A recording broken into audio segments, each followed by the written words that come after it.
아직까지 질문 받습니다. 질문 있으신 분은 채팅창에 질문 올려주시면 됩니다. 자, 일단 제가 메모장을 띄우고 화면 공유를 한번 하겠습니다. 아, 자, 질문 순서대로 제가 11시까지 답변해 드릴게요.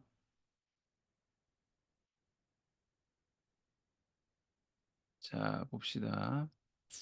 1번 질문. 교차 증후군이 틀렸다 동일한 맥락인데 정렬을 정상, 후만, 구분 등 편평 등 네 가지로 나누는데 편평등은 요추의 후만과 연결되지요.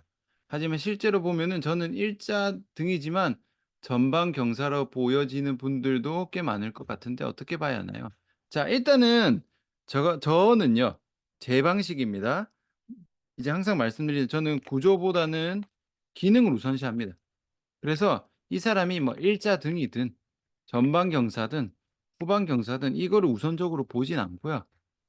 이 일자등이든 전방경사든 편평등이든 이렇게 만든 원인을 저는 찾습니다. 어떻게 보면 체형은 결과잖아요. 결과적으로 일자목이 됐고 결과적으로 전방경사가 된 거기 때문에 어떠한 근육의 문제로 인해서 이런 상태가 만들어졌는지를 봅니다. 그래서 그렇게 하게 되면요.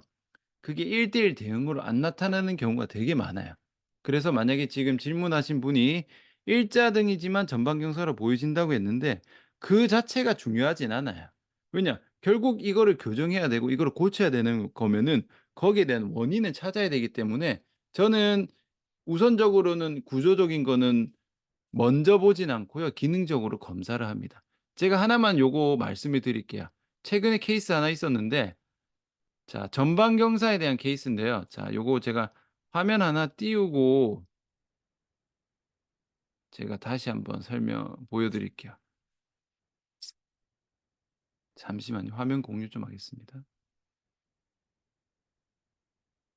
자, 지금 제가 전방 경사 보였죠? 제가 실제로 어떤 경우가 있었냐면요. 전방 경사야. 체형이 전방 경사야. 그러면은 원래대로라면은 이 하지 교차 증후군 이론으로 보면은 장요근이 딱딱하고 그쵸? 얘 두 개가 뭔가 단축이 되니까 뭔가 긴장이 많이 되어 있고 복근과 대둔근이 풀려 있어야 되잖아요. 근데 제가 근육 검사했는데 어떻게 나왔냐면은 일단 체형은 누가 봐도 전방 경사야. 근데 자 반대로 나왔어요. 반대로 나왔다는 게 뭐냐면 복근하고 대둔근은 세게 나왔어. 세게 나왔어요. 근데 기립근하고 얘는 풀렸어. 반대로 나왔단 말이에요. 그러면은 얘가 강하면은 전방 경사 아니고 후방 경사로 나와야 되잖아요. 근데 전방 경사예요. 그런 경우도 있습니다. 정반대도 있어요. 아시겠나요? 그래서 이걸 어떻게 해석을 해야 되냐면 저는 제 관점입니다. 전방 경사든 후방 경사든 이거는 체형적으로 봤을 때는 근육이 단축되면서 당기면서 뭐 뼈가 틀어진다 뭐 이렇게 보잖아요. 제가 이제 수없이 검사를 해 봤을 때 이렇게 안 맞는 경우가 훨씬 많단 말이에요. 이거는요. 체형은요. 고정된 걸로 보는 게 아니라 조절이 문제입니다. 조절의 문제. 무슨 말이냐? 전방 경사든 후방 경사든 이 골반이 원래 있어야 할 포지션에서 벗어났잖아요. 이런 사람은 골반에 대한 이 경사 움직임에 대한 조절이 잘 안 되는 사람입니다. 그러니까 전방 경사가 됐다고 해서 무조건 후방으로 돌리려고 용 쓰는 게 아니라 전방이든 후방이든 두 개 다 잘 움직일 수 있게 만들어 주면은 알아서 제자리로 갑니다. 고런 식으로 봅니다. 특히 골반 같은 경우는. 척추도 마찬가지예요. 후만이라고 했을 때 전만으로 집어넣으려고 뼈 누르고 용 쓰는 게 아니라 그러면 오래 못 간단 말이야. 내가 조절할 줄 모르면은. 척추에 대한 흉추에 대한 조절을 잘 할 수 있게 그게 앞으로 가든 뒤로 가든 회전이든 잘 움직여 줄 수 있게 만들어 주면은 애초에 정상적으로 갑니다. 이러한 조절 능력이 떨어지면서 벗어나는 거예요. 그래서 사실은 뭐 일자등이든 전방경사든 그런 게 중요한 게 아니다. 실제로 보면은 그런 근육의 상태는 정반대로 나오는 경우도 있고 다르게 나오는 것도 굉장히 많다. 요렇게 말씀을 드립니다. 자, 두 번째. 복압을 유지할 때 디스크가 있는 사람은 신경을 더 압박하는 경우도 있는데 그런 사람들은 어떤 식으로 복압을 유지하면서 운동을 해야 할까요? 자 이게 요것도 쪼끔 잘못 해석하신 거예요. 보세요. 일단은 이런 게 있어요. 재채기 하면은 "허리가 찌릿해요." 이런 사람이 있습니다. 재채기를 한다는 거는 애취하면서 순간적으로 배에 힘이 엄청 세게 들어가겠죠. 그러니까 복압이 엄청 상승합니다. 근데 디스크가 좀 있는 사람, 심한 사람은 그걸로 인해서 디스크까지 압박이 가면서 그게 이제 신경 증상까지 막 가는 거란 말이에요. 그러면은 이 사람은 복압이 센 사람이 아니죠. 애초에 기본으로 버티는 힘이 약한 겁니다. 그래서 복압을 유지하는 강도라고 생각하시면 됩니다. 자, 코어 트레이닝이라고 하면은 강도가 있겠죠. 제가 쉬운 예로 들을게요. 하체가 약한 사람이 있어. 하체가 약하니까 "회원님 스쿼트 할게요."라고 하는데 맨몸 스쿼트도 스쿼트지만 100 킬로 스쿼트도 스쿼트잖아. 근데 지금 저 무릎 걸을 때 무릎 조금 불편해요. 이 사람한테 100 킬로 스쿼트 하면 무릎 박살나겠죠? 맨몸 스쿼트부터 차근차근히 가야겠죠? 이게 강도의 개념입니다. 코어 트레이닝을 시키는데 내가 어떤 복압에 대한 트레이닝을 시키고 싶어. 근데 어떤 걸 시켰는데 이 사람이 저 디스크 찌릿해요라는 것은 그 복압을 유지하는 강도가 이 사람한테 너무 강도가 센 거예요. 왜냐? 복압이라는 것은 디스크에서 만드는 게 아니죠. 제가 저번 시간에 이제 복행근, 횡격막, 골반 저근 요거 얘들이 복압을 딱 받치는데 얘들이 잘 못 받쳐 주면은 그 부담감이 디스크로 가는 거예요. 원래는 물론 디스크로 가도 정상이면 문제가 없지만 애초에 디스크가 있는 사람은 애초에 디스크가 압박된 상태니까 더 밀어내는 거지. 그래서 어쨌든 결론은 강도를 줄여야 됩니다. 강도를 줄여서 디스크가 있는 사람은 다시 말하면은 강도를 조심해서 시켜야겠죠. 왜냐? 이게 어느 정도 지나가면은 신경이 압박되는 찌릿한 증상이 나타나니까. 그래서 찌릿하게 없는 증상으로 가야 됩니다. 조심스럽게 가야 되는 거죠. 자 3 번 근육을 늘려 스트레칭할 때 다 늘어나기 전에 힘줄이나 신경이 먼저 당긴다면 어떻게 풀어야 하나요? 이거 제가 여러 번 말씀드렸죠. 유튜브에서도 많이 말씀드렸죠. 스트레칭이 먼저가 아니라 말씀드렸죠. 항상 눌러서 푸는 마사지를 먼저 하고 스트레칭을 하셔야 됩니다.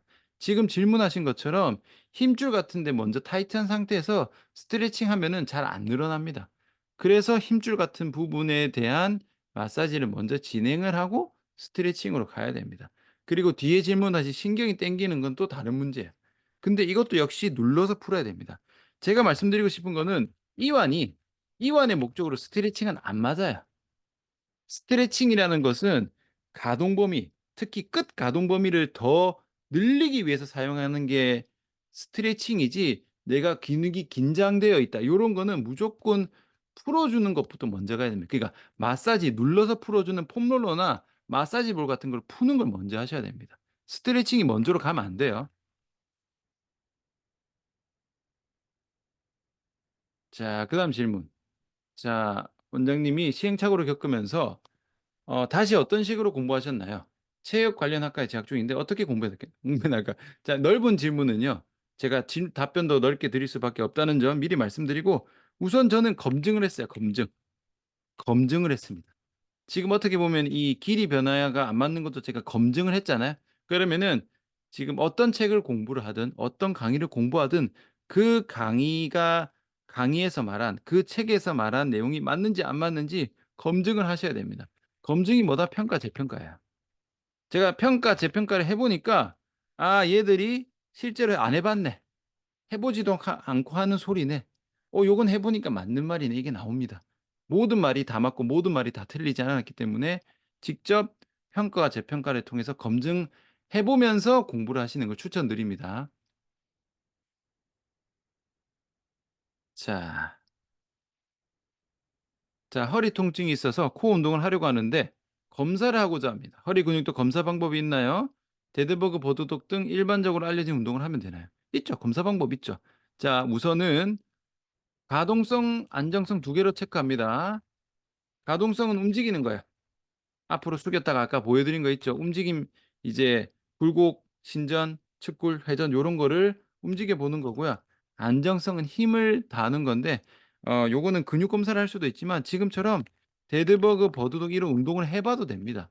운동을 했을 때 잘 돼. 그럼 문제가 없는 거고 그 운동을 했는데 통증이 있어. 그럼 문제가 있는 겁니다. 그래서 이것도 코어 같은 경우는 전면, 측면, 후면 요렇게 나눠서 각각 운동을 해 보고 내가 무리 없이 잘 되는 거는 '아 내가 그쪽에 대한 코어 기능은 그래도 괜찮구나.' 라고 가늠할 수 있고요. 특정 동작을 했는데 뭐 안 돼. 예를 들면은 내가 플랭크는 잘 되는데 오른쪽으로 사이드 플랭크를 하니까 잘 안 돼. 힘도 잘 안 들어와. 이러면은 내가 오른쪽에 대한 측면 코어가 약한 거죠. 그러면은 이제 그 운동 동작을 가지고도 검사로서가 기능을 할 수가 있는 겁니다. 고런 식으로 보시면 됩니다. 자 그다음에 왼쪽 정거근이 오른쪽보다 약하면은 벤치할 때 오른쪽 기울어짐이 심한데 원인이 될 수 있을까? 이런 겁니다. 이런 거. 6번 질문이 확인해 보시면 돼요. 지금 질문하신 분이 지금 왼쪽 정거근이 약한데 '아 이것 때문에 그 벤치가 기울어질까?'라고 이제 궁금한 거잖아요. 이거 검증하시면 됩니다. 평가 재평가해 보시면 됩니다. 그러니까 이거를 내가 직접 평가 재평가를 여러 번 반복을 하셔야 실력이 늘어요. 그러니까 지금 이론대로라면 뭘 해야겠어요? 왼쪽 정거근이 약하니까 왼쪽 정거근 운동을 합니다. 왼쪽 전극은 운동을 하고 왼쪽 전극은이 실제로 강해졌는지 재평가를 해요. 근데 재평가를 했는데 확실히 왼쪽 전극은이 약 강해졌어. 그러면은 여기서 다시 벤치를 재평가해 보는 거야. 했는데 기울어짐이 고쳐졌어. 그럼 뭐겠어요? '내가 기울어진 게 정거근 문제구나.'라는 게 되는 거고 근데 분명히 정거근은 강해졌는데 벤치를 했을 때는 똑같아. 그러면은 내가 벤치에 기울어졌던 원인이 정거근이 아닌 거예요. 아시겠나요? 그러니까 지금 그 6번 질문하신 분이 궁금한 건 이거잖아. "벤치할 때 오른쪽으로 기울어진 게 정거근 때문인가요?" 이게 궁금하신 거지만 그거는 사람마다 다 다르기 때문에 무조건 평가를 해 보셔야 됩니다. 아시겠죠? 벤치 오른쪽 기울어진 거는 무조건 정거근입니다. 이런 거는 100% 틀린 말입니다. 이런 식으로 혹시라도 강의를 하는 데가 있다면 절대로 듣지 마세요. 자 그다음 질문입니다. 자 브릿지 동작 등 햄스트링 힘이 들어가는 동작 시 쥐가 납니다. 자 질문은 "왜 쥐가 나나요?" 이거죠. 자 쥐가 난다는 건 쥐 쥐가 난다는 거는 뭐야? 결국 근육이 과긴장되는 거죠. 근육이 과긴장된다는 말은 원래 평소에도 과긴장되어 있다는 말입니다. 그럼 제가 이제 보상작용을 많이 말씀드리는데 평소에도 햄스트링이 과긴장되어 있다는 말은 햄스트링이 어떤 다른 기능을 잘 못하는 근육이 있어서 그 근육 대신에 힘이 계속 과하게 들어가고 있는 거예요. 그러면은 여기에서 원인은 햄스트링으로 가는 게 아니라 약해진 애를 찾아야 되는데 지금 말씀하시는 걸로 봤을 때는 브릿지 동작을 하는데 햄스트링이 쥐가 난단 말이에요. 근데 사실 브릿지는 어디 운동이에요? 대둔근 운동이잖아요. 대둔근 운동을 하는데 햄스트링이 쥐가 난다는 말은 대둔근에 대한 기능이 약화가 되어 있고 거기에 대한 보상작용이 햄스트링이 계속 나타나고 있는 상황입니다. 이게 굳이 브릿지를 안 하고 평상시 때 걸을 때도 내가 엉덩이를 잘 못 쓰니까 계속 햄스트링이 쓰이니까 햄스트링이 계속 긴장되어 있단 말이에요. 그러니까 여기서는 "왜 쥐가 나나요?"라고 질문을 했을 때 우선적으로 봐야 되는 거는 대둔근의 기능입니다. 대둔근의 기능을 잘 작동되게 해서 햄스트링이 보상작용이 되게 하는 것을 해결을 해야 되죠. 여기서 햄스트링을 쪼물딱쪼물딱 거리는 거는 잠깐 일시적일 뿐 결국 다시 쥐가 나을 수밖에 없다. 자, 자, 코어 활성화를 위해서 플랭크나 파머스 캐리 같은 거를 운동을 하는데 얼마나 하고 나느냐. 결국 횟수와 세트에 관한 건데 요것도 딱 정해지진 않았어요. 뭐 한 10 번만 하면 바로 좋아지는 사람도 있고요.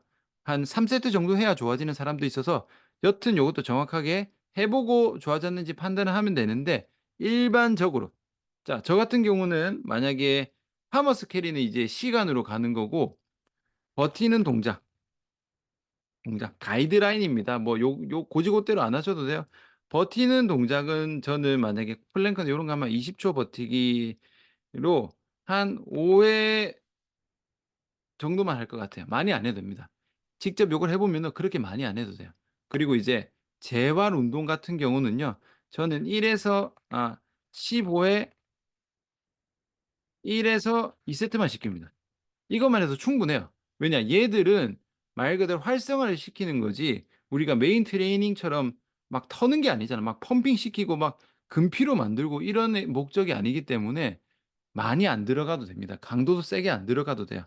그래서 그냥 1-2 세트 정도 가볍게 들어가서 체크는 해 봐야 되지만 보통 요 정도면은 잘 들어오더라. 하지만 체크는 꼭 해 봐야 된다. 요렇게 갑니다. 그러니까 코어 트레이닝을 했으면은 정말로 코어가 전보다 활성화가 잘 되었는지에 대한 재평가를 해 보셔야 됩니다. 자 그다음 질문입니다. 자 아킬레스건을 풀어서 통증이 줄고 있는데 종아리 앞에서 안쪽 근육을 만지셨대요. 요건 지금 두 가지죠. 후경골근을 만지셨을 수도 있고 가자미근을 만지셨을 수도 있어요. 뒤에 써 놨구나. 그래서 가자미근이 뭉친 건가요? 뭐 일단 눌러서 아픈 건 뭉친 거죠. 그래서 요거는 가자미근일 수도 있고 후경골근일 수도 있는데 만약에 아킬레스건도 타이트했으면은 가자미근일 확률이 높아요. 근데 후경골근일 수도 있습니다.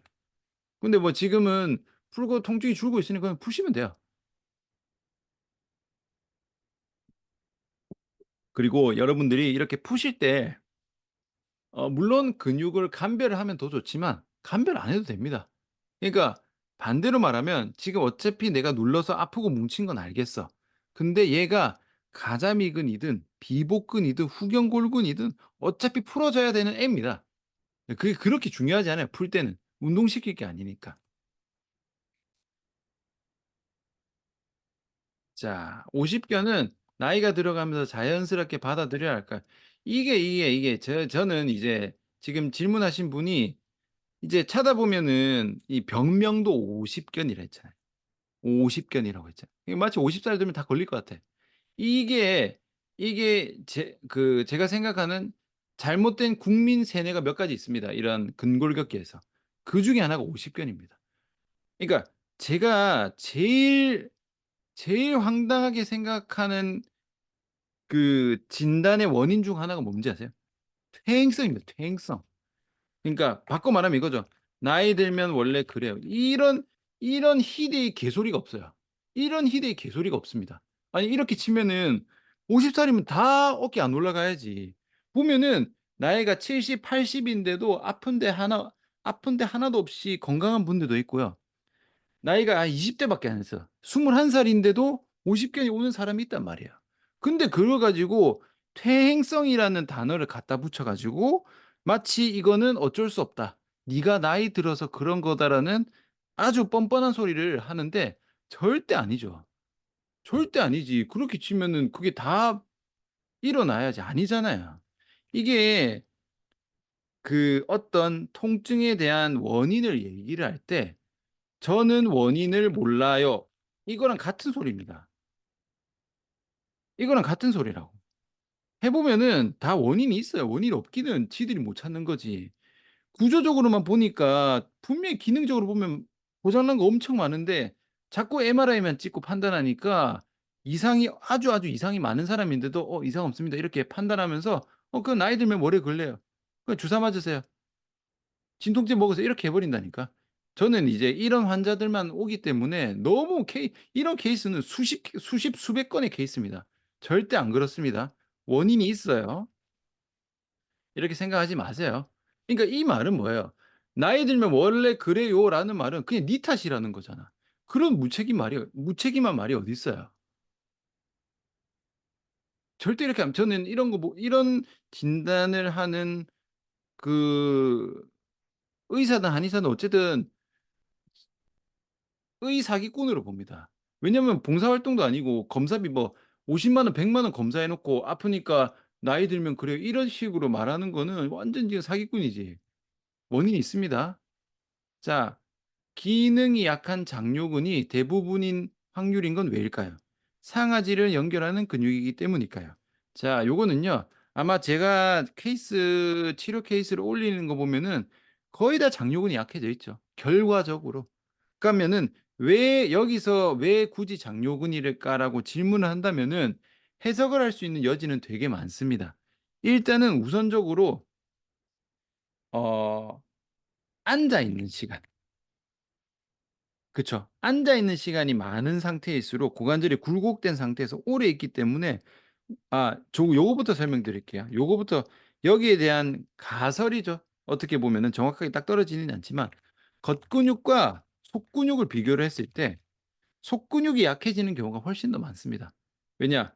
운동을 하더라도 그 겉근육에 대한 운동이 많이 들어가지 속근육에 대한 운동이 잘 안 들어갑니다. 그리고 겉근육은 예를 들어서 팔 근육, 뭐 가슴 근육, 복근 이런 허벅지 이런 거는 내가 운동을 하더라도 거기에 대한 운동이 되고 있다는 인지가 굉장히 잘 되지만 속근육을 쓰고 있다는 인지는 잘 안 됩니다. 선생님들이 견갑하근 힘주고 있는 느낌 잘 모르실 거예요, 대부분. 장요근 힘주는 느낌 잘 모른단 말이야. 원래 속근육은 안쪽에 있기 때문에 인지가 잘 떨어지기 때문에 약해지기 쉬운 게 있어요. 거기에다가 플러스 그중에서도 장요근 같은 경우는 이제 오래 앉아 있다든지 하면은 또 쉽게 기능을 잘 잃어요. 그래서 고런 경향성이 있고 또 다른 이제 저 같은 경우는 이제 한의사니까 한의학적으로 보면은 이 장요근의 약화는 신장하고 연관이 많이 되어 있어요. 그래서 뭐 신장이 약해졌을 경우에 장요근이 또 약해집니다. 요거는 결과인데요. 사실은 제가 지금 이제 재활을 전문으로 하다 보니까 저한테 오시는 환자분들은 많이 빡셉니다. 뭐 기본 4-5 군데 아프고 병원 치료 뭐 최소한 6 개월 뭐 1년 이렇게 해도 안 낫는 분들이고 그리고 뭐 심한 분들은 짧게는 2-3 년에 심한 경우는 막 15 년, 20년 동안 아픈 분들도 옵니다. 그러니까 좀 재활 중에서도 상당히 빡셉니다. 이런 분들은요. 통계적이죠. 통계적으로 장요근이 많이 약해져 있더라고. 그리고 생활 패턴이나 요런 거 봤을 때 좌식 앉아 있는 시간이 많기도 해요. 근데 제가 예전에 초반에 그러니까 제가 어떻게 보면 이런 재활 쪽으로 자리 잡기 전에 무난무난한 사람도 봤었습니다. 그러니까 보통 일반적으로 한의원 가느냐 정형외과 가느냐면은 그냥 발목 살짝 삐었어요. 잠 잘못 자서 목 뻣뻣해 이런 별로 안 심한 분들 있죠. 안심한 분들이 보통 한의원에 가잖아요. 그것보다 더 심하면은 뭔가 '아 이거는 병원에서 검사 받고 주사 맞아야겠다.' 하면 가기 때문에 사실은 기본적인 한의원에서 오시는 분들은 그렇게 심한 상태가 아니거든요. 그런 분들 같은 경우는 그 장요근 말고 다른 데서 문제가 있는 경우가 꽤 많았어요. 꽤 많았는데 점점 환자의 상태가 안 좋아지고 더 안 좋은 분들이 오면 올수록 장요근이 더 많더라고요. 이거는 저의 케이스입니다. 그래서 뭐 이런 속근육이라든지 신장이라든지 이런 문제 때문에 장요근이 대부분이고요. 아닌 경우도 있어요. 별로 안 심한 사람은 다른 경우도 많습니다.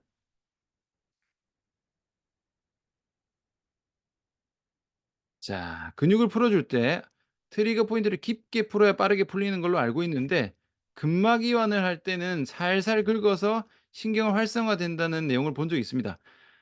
이거요. 이거는요. 이거 이 제가 지금 답변 드리는 거는 유튜브에 그냥 올릴 거거든요. 그냥 얘기할게요. 살살 그러니까 자 보세요. 이거 자 요거 하고 답변 마무리할게요. 이게 저는 뭐 예전부터 말씀드렸지만 근막이완 살살 긁는 거 재활에 효과가 없는 경우가 훨씬 더 많습니다. 훨씬 더 많아요. 왜냐하면요. 지금 말씀하신 대로 트리거 포인트를 풀어야 되는데 트리거 포인트가 깊게 있는 경우도 많죠. 지금 겉근육, 속근육 말씀드렸는데 속근육이 문제 있는 경우도 되게 많단 말이에요. 그러면 자 보세요. 여기가 피부입니다. 여기가 근막이에요. 피부는 얇죠? 근육도 얇죠? 근데 근막도 한 줄이 막이고 근육이 이렇게 깊잖아. 이게 다 깊잖아요. 요렇게 세 개로 봤을 때 근막만 살살 긁는 거는 얘만 푸는 거란 말이에요, 얘만. 얘만 풀어도 좋아진다는 건요. 애초에 안 심한 겁니다. 이런 사람은요. 자 보세요. 자 1 번 근막만 푼다. 자 이번에는 자 깊게 눌러요. 트리거 포인트를 제가 깊게 눌러서 풀어요. 그러면은 제가 지금 깊게 눌러서 속근육까지 눌렀다고 볼게요. 그러면은 근막이 풀릴까요? 안 풀릴까요? 근막이 건드려질까요? 안 건드려질까요? 근막이 건드려지죠. 뚫고 가죠.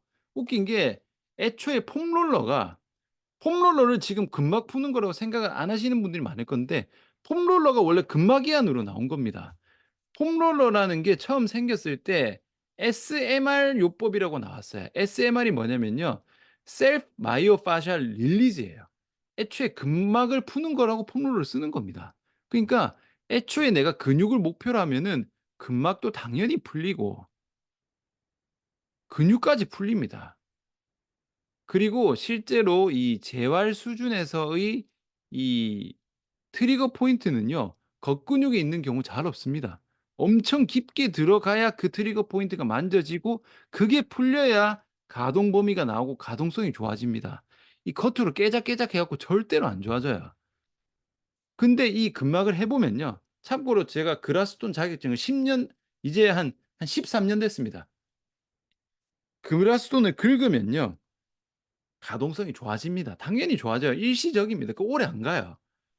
피부를 늘렸으니까 당연히 그 가동 범위가 회복이 되지만 안에 트리거 포인트는 전혀 해결이 안 됐잖아요. 전혀 해결이 안 됐기 때문에 금방 돌아옵니다. 그리고 그 근막으로 살살살 긁어서 좋아질 사람들은요. 근육 누르면 훨씬 빨리 좋아집니다. 제가 요 근막을 안 해 봤을 것 같아요?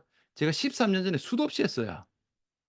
그러니까 근막만 가지고 좋아질 사람은 애초에 안심한 사람들입니다. 그거는 진짜 별거 아니에요. 근데 그걸 가지고 제가 근막이완을 하지 말라고 하는 이유는 크게 두 가지예요. 일단 효율성이 굉장히 떨어집니다. 효율성이 굉장히 떨어지는데 요거 잠깐 풀고 제가 설명할게요. 자, 잘 들으세요. 이 근막이완 하려면요. 맨살에다 해야 됩니다. 맨살. 맨살에다가 이거를 발 긁어야 돼요. 괄사요법에서 나온 건데 가면은 맨살로 긁을 수 있는 범위가 굉장히 한정적입니다. 예를 들어 볼게요. 여성 회원입니다. 여성 회원인데 하부 승모근에 대한 근막 이완을 하고 싶어. 그럼 뭐 지금 뭐 뒤에 옷 벗기고 못 하잖아요. 못 한다니까. 그리고 뭐 예를 들면은 중둔근에 대한 근막 이완을 하고 싶어. 중둔근과 팬티 벗기고 할 거예요? 못 한단 말이에요. 그러니까 맨날 그라스톤 같은 근막 이완 하면은 맨날 목이랑 팔이랑 그러니까 닿는 부위밖에 못 해요. 그러니까 실제적으로 문제가 되는 이 허리 골반 중심부의 근육은 건드리지도 못해. 그게 첫 번째. 그리고 이 행위를 하기 위해서 맨살로 가야 되기 때문에 크림 발라 가지고 긁어 가지고 그러니까 저는 사실 이 그런 행위 자체가 트레이닝 영역이 아니라고 생각하거든요. 지금 트레이닝에서 강의를 자꾸 하고 있지만 그 쉽게 말해서 제가 만약에 치료를 하면요. 지금 제가 요 움직임 평가 전문가 과정에서 이런 트리거 포인트 평가랑 요런 강의를 하는데 그냥 맨손으로 한 2 분이면 한 1 분이면 좋아질 거를 그거를 옷 다 벗기고 크림 발라 가지고 살살 문대 가지고 하면 5 분 10분 걸린다니까. 근데 지금 마사지 받으러 온 사람 아니잖아요. 우리가 마사지사가 아니잖아요. 지금 제가 마사지 강의하고 있는 게 아니잖아요. 근데 보통 50분 세션인데 그 누워 가지고 10분 15분 이게 문대는 거 가지고는 재활의 재활 단계에서 가야 되는 게 10 단계면은 이 끓는 거는 1 단계도 안 됩니다. 움직임 만들어 줘야 되고 운동시켜 줘야 갈 길이 엄청 많은데 그거를 10분 내도록 하고 있으니까 효과가 너무 떨어지는 거예요. 효율도 너무 떨어지고. 정작 문제가 되는 장요근, 중둔근, 뭐 소흉근 이런 깊은 근육은 건들지도 못하고. 그렇기 때문에 어쨌든 그런 근막이완의 실제적 적용의 한계도 굉장히 크고 그다음에 효과도 굉장히 좀 덜하고 그것만 보면 다이나믹하게 보이거든요.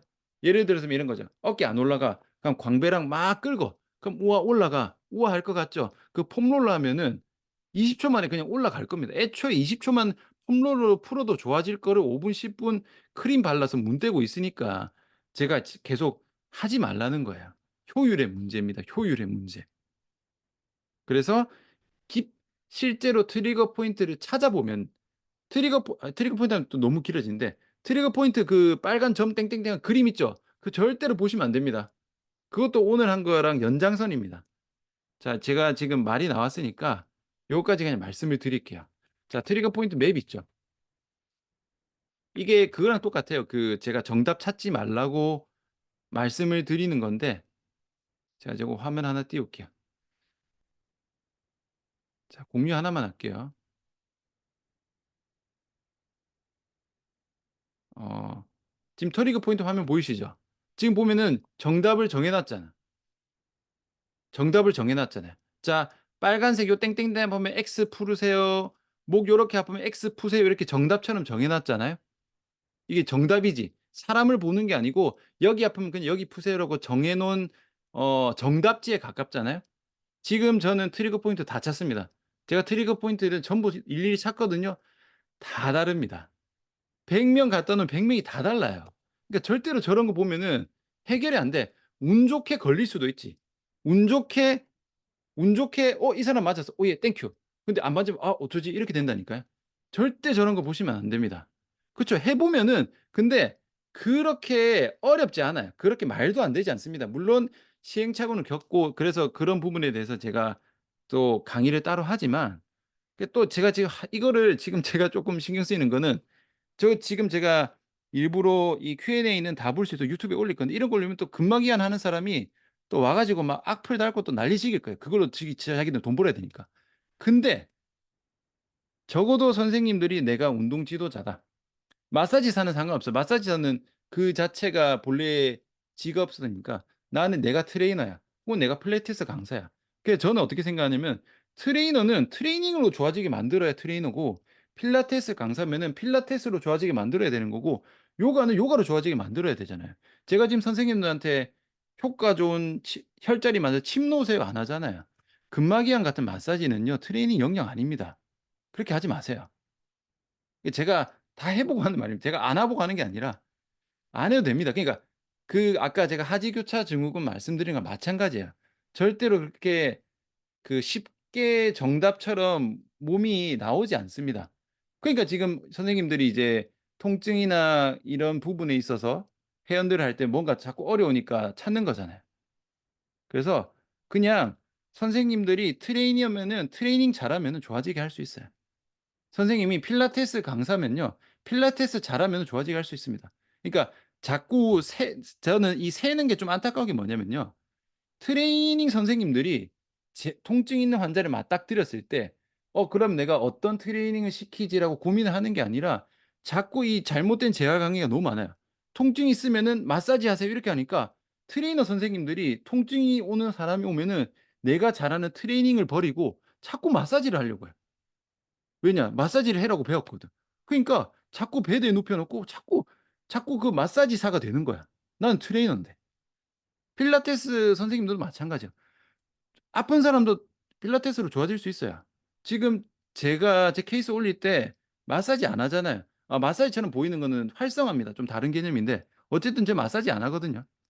다 이제 찾아서 혼자 풀라고 하지 필라테스를 엄청 잘하는 사람은 필라테스로 다 좋아지게 할 수 있어요. 그 선생님들이 원래 잘하시는 걸 버릴 필요가 없습니다. 그 자꾸 통증이면은 마사지로 새는 경우가 꽤 많거든요. 꽤 많지만 근데 또 요즘에 또 잘하시는 선생님들이 이런 움직임이나 트레이닝으로 재활 케이스를 저 말고도 많이 올려서 요즘은 좀 나아진 것 같아요. 근데 작년까지만 해도 전부 질문이 이거였어요. 무릎 아프면은 어디 풀어야 되나요? 어 목 아픈 회원 왔을 때 어느 근육부터 풀어주면 되나요? 애초에 질문이 운동으로 안 가고 애초에 어디 풀어야 되나 이 풀 생각만 합니다. 왜냐? 그 강의를 하는 사람들이 자꾸 트레이너나 필라테스 강사들한테 트레이닝과 필라테스로 좋아지게 하는 게 아니라 자꾸 마사지를 가리키는 거야. 특히 트리거 포인트도 마찬가지고. 그런 거를 안 해도 충분히 좋아질 수 있습니다. 아시겠죠? 이거는 제가 3년 전부터 계속 얘기했어요. 정말 많이 했어요. 그리고 제가 케이스 계속 올리잖아요. 마사지 안 한다니까. 저는 마사지 안 해요. 트리거 포인트를 찾아도 제가 안 풀어 드리고 회원들한테 저는 회원이 아니고 환자죠. 폼롤러나 마사지 볼로 알려줍니다. 이거 혼자 푸세요 합니다. 푸는 건 혼자 푸시고 저랑은 그냥 재활 움직임 만들어 갈게요. 이렇게 합니다. 여러분의 그 본분을 안 버리셔도 됩니다. 트레이닝도 충분히 뛰어나고 필라테스도 충분히 뛰어나고 물리치료사분들도 계시죠? 물리치료사도 충분히 뛰어납니다. 그냥 내 원래 잘하는 거 잘해도 충분해요. 아시겠죠? 그거는 방법의 차이지 절대로 그 선생님들이 원래 잘하는 거를 버리실 필요가 없다는 점 제가 다시 한번 강조드립니다. 자 일단은 제가 쪼끔 오버가 됐는데 일단은 질문 여기까지 받고요.